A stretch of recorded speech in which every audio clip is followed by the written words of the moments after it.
Perfect. Okay, right. Hi, thanks, Phil. My name is Phil Martin. I'm a program leader from the University of York, and I oversee a team of teachers. We prepare international students for their forward degrees. So we've got a really diverse mix of teachers in our team, from STEM through to humanities.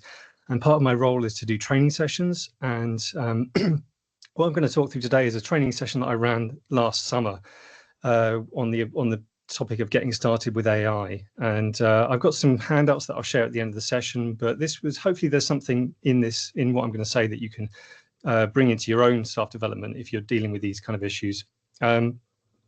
So first of all, why run a session on AI awareness? Well, staff, so at Russell Group Principles kind of guided us that staff should be equipped to support students to use generative AI tools effectively and appropriately in their learning experience. So that's fine, but the problem is, how do we make sure it reaches all staff? We've got a huge, vibrant ecosystem. We're all in this webinar, and there's tons of CPD out there, MOOCs and everything. But the problem is, what's not working is it's not reaching everybody. It's the same people, the enthusiasts going to these sessions, and the idea is the literacy coming out of it isn't reaching all staff. It's not really a tide that lifts all boats.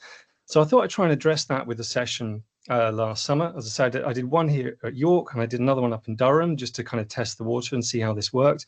So a few things that I did that were a bit different. The first thing I wanted to do was boost attendance. So instead of just sending out a link or organizing a webinar and inviting people, I made it part of a team meeting. So please come along. Attendance is mandatory. And I embedded it in an event, so there's reason for people to come onto campus. It wasn't online, it's in a physical computer space. So the image that I've got on the right is the computer space that I used. Now, it's a fairly standard higher education computer space. I'm sure you've got one similar at your own space. But what I did in this thing, you can see how it's clustered into rows there. I kind of used this layout to group the stations into zones based on areas of interest. So the four that I'm going to just zoom in on today were materials design, so people who are interested in writing teaching materials for the classroom. Other colleagues might have been interested in assessment, so a zone there, maybe a group of 4 or 5 workstations where they've got a shared interest. Another set for people who are interested in course design and writing syllabi, and another one for research. So maybe you've got you want to hone your research skills, either for your own purposes or to teach students maybe a research skills module. So one of the things that I did that was slightly different was to put the activities on a physical handout rather than send activities and have them on a browser tab. Reason for this was, I think, like, having things on a shared handout just created a bit more collegiality and a bit more interaction. Because one of the things that I wanted in this session was for it to be a full-on, as much of the 90 minutes as possible of people working through tasks collaboratively in their stations. And I thought having a link, a browser tab open, would kind of like tractor beam people in. Similarly, like, I didn't use a BYOD. I didn't have them on their laptops because their emails would be pinging.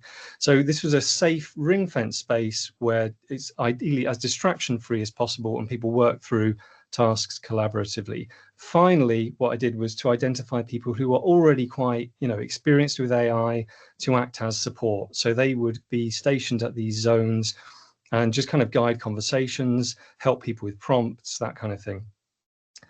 Right, so in turn, why do AI literacies for staff? How does this actually help students? So again, I'm going to give 4 benefits here, loosely mapped onto the zones that I grouped the workstations in. So if we have teachers who can use AI they could use them to develop teaching materials, exemplar texts. I'm sure most of us here have had a go with producing artificial simplified little texts for classroom purposes, scenarios and problems. If they're interested in assessment, if we've got module leaders, for example, writing assessments, one of the things that they could do on the assessment zone was to work in groups. Remember, these were different subject matter experts from different disciplines, so they could share their kind of exam questions, but past exam questions, obviously, essay briefs. Try putting them into the chatbot and just have a look at the response, see what's their initial reaction, and this kind of helps with resilient AI resilience in terms of their assessments. Research. So again, and the last question was about these cognitive shortcuts. Again, so people who are teaching research-based topics, so some of them want their students to go out and do a lit review, which is probably most of the teachers at some point. They need to know what platforms like NotebookLM, Perplexity, what can they actually do? What if students use Semantic Scholar, how might this shortcut the process that they're trying to teach them? So if they've got an awareness of how these platforms work and they've had some hands-on experience, they can guide students a little bit more effectively. And finally, for course design, as we know, great thing you can do with the chatbot is to just dump all your ideas in a paragraph and it will sequence things for you. So the idea is that this all helps students by feeding into the way courses are designed and materials are delivered. So I wanted to have a go at measuring impact. So quick thing to mention here, I did surveys and follow-up interviews. This is a very, very small scale. It's from my higher education fellowship, so it's tiny. Of the 20, I managed to get 9 respondents. Again, we've had a hell of a time at York, where a lot of downsizing in the department. So what really hampered this, has been a very stressful year anyway, but a lot of the colleagues, especially the ones that I really wanted to hear from who had not used AI before and what was the impact on their teaching, have sadly left, and I couldn't get back in touch with them. So this really blew a hole in measuring the kind of impact that I wanted to measure. Nevertheless, 8 of the respondents had used the ideas from the session in their teaching subsequently. And the most common way in which they'd use this was in materials design for the classroom. So there was an indication that general AI literacy had improved since the session. Not exactly a causal relationship established there, but there's an uptick in their use, and it's things like a maths teacher designing Visual Basic Code, a business and management lecturer using AI for simple explanations for students. The colleague from Library Services runs workshops for PhD students. He's using some of the ideas from the handout in his own sessions. For language teachers working on international students' vocabulary, they can use AI to generate short texts, which draw students' attention to language. So these are all the ways in which we've seen evidence of impact from this session. And feedback from the teachers was saying basically, when is CPD most impactful? When do you see your behavior changing? And when it's interactive, collaborative, and task-based. So there's nothing there that we don't know about how learning takes place. But it's just about getting these. So these are the advantages of kind of getting everyone together in a space every now and again. So the QR code here is a scan to my materials. This should work. I'll also put a link in the chat, and I think everyone should be able to access the materials here. So I'll just pop that in, and I'll ask Phil to put them in the show notes. So please download, adapt. I didn't personally make all of this. This was generated by a bunch of colleagues. They're just notes. So please adapt, make them a bit more current. Please be aware, it was a session in a lab. It's not a silver bullet. It needs to exist in an ecosystem of CPD. So all these webinars, these training sessions that we go to, the MOOCs and everything, they play a huge role. It's not to say that everything has to be in this kind of closed computer lab system. So that's a broad overview. I hope there's something in there that you can use if you're running your own sessions like this. And I'd be happy to take any questions. Bang on time, Phil, sorry. Thank you so much.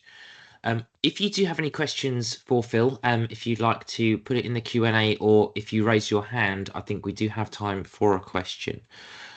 Just while we're kind of people are thinking about questions, Phil, I had one, if that's okay. So you mentioned how you ran these workshops last year. Is this something you're continuing to do now, or are you adapting kind of what you've done kind of now? How has it changed, and if it's changed, which direction are you going in going forward?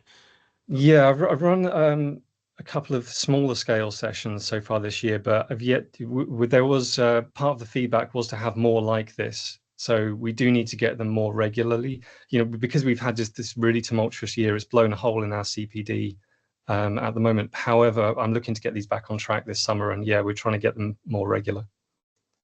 Well, that's great, thank you. And I know that lots of colleagues here will kind of feel your pain in terms of restructures and all of that sort of side of things. So our thoughts are kind of with everyone there. So yeah, I just wanted to say thank you for taking the time to be here today, really, because I know it's there's a lot of work that's going on right now. So No let me worries. just quickly check the Q&A to see if we have any questions.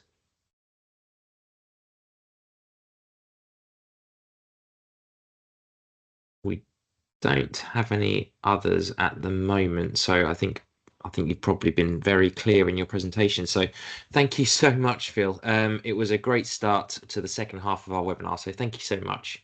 No worries. Thanks, Phil.